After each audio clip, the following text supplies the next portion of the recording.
Assalamualaikum, salam sejahtera.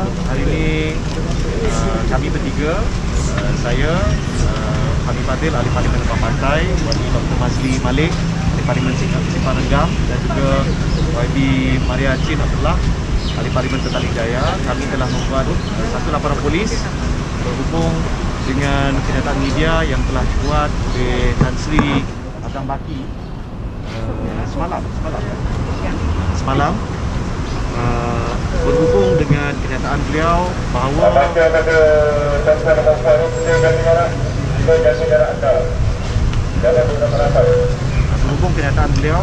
sejumlah saham telah beliau miliki atas nama adik beliau, dan kami telah buat laporan polis ini untuk meminta pihak polis Diraja Malaysia melakukan siasatan berdasarkan sekurang-kurangnya 3 akta ataupun undang-undang ataupun peraturan yang membabitkan pegawai awam dan juga berhubung dengan milikan akaun saham.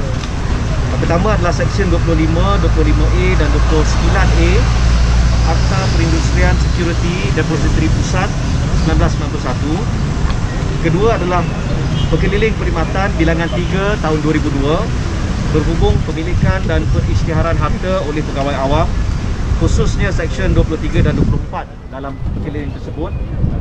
Seksyen 10 dalam Peraturan Pegawai Awam, Kelakuan dan Tata Tertib 1993 berhubung pempunyaan harta, dan kami juga minta pihak polis menyiasat sumber dana yang telah digunakan untuk pembelian sejumlah saham dan atau warrant oleh Tan Sri Azam Baki seperti yang dimaksudkan dalam kenyataan beliau. Ini kami lakukan untuk pastikan tidak berlaku pelanggaran undang-undang, dan jika berlaku pelanggaran undang-undang, kami minta pihak polis mengambil tindakan yang sepatutnya selepas itu. Kami sangat risau sebagai ahli-ahli parlimen kerana ramai di kalangan kami yang telah bangkitkan isu ini pada 14 Disember yang lalu di parlimen. Namun pada waktu itu usul tergempar yang dibawa oleh Yang Muhammad Sungai Buloh, YB Sibarasa Rahsia, telah ditolak atas alasan teknikal.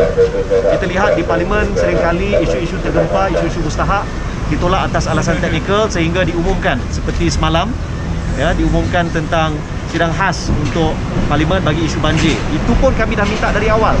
Tapi apakan daya, itulah keadaannya. 20 hari bulan Januari ini kita akan ada satu sidang khas parlimen berhubung isu banjir.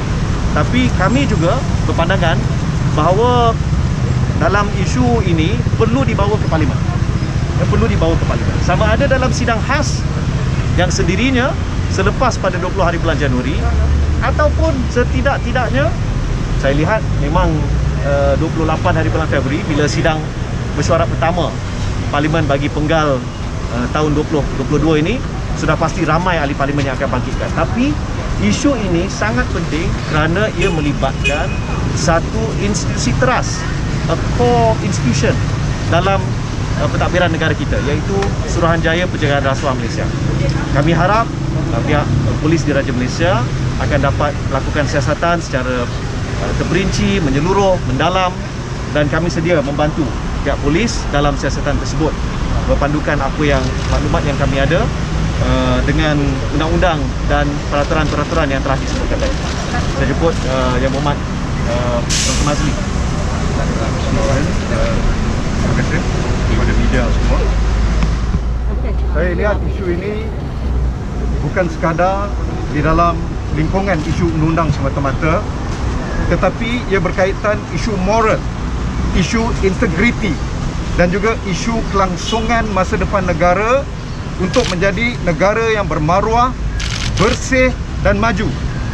Hari ini dengan apa yang berlaku, justifikasi pemilikan saham ratusan juta nilainya oleh seorang pemimpin agensi penguat kuasa yang sepatutnya memerangi rasuah, salah laku dan juga salah guna kuasa.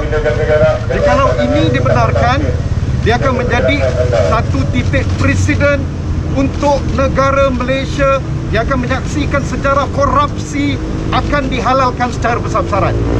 Rakyat perlu bangkit untuk memastikan mereka yang dipertanggungjawabkan untuk memerangi rasuah, mengangkat integriti, mengangkat moral dan menjamin kelangsungan masa depan negara yang lebih bersih adalah orang yang benar-benar bersih.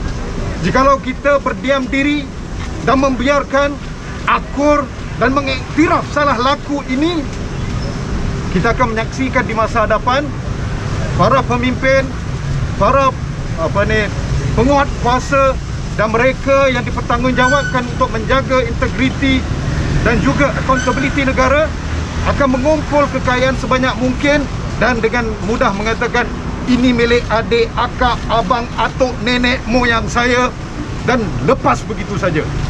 Kita tidak mahu negara di waktu ini akan menjadi titik tolak untuk menjadi negara korup.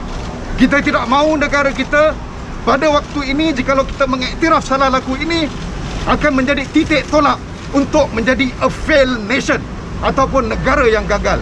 Rakyat perlu bangkit. Mereka yang mempunyai dhamir, mempunyai integriti, menjulang accountability harus bangkit untuk memastikan Azam Baki ambil cuti untuk disiasat. Dan lebih bermaruah, Azam Baki perlu letak jawatan.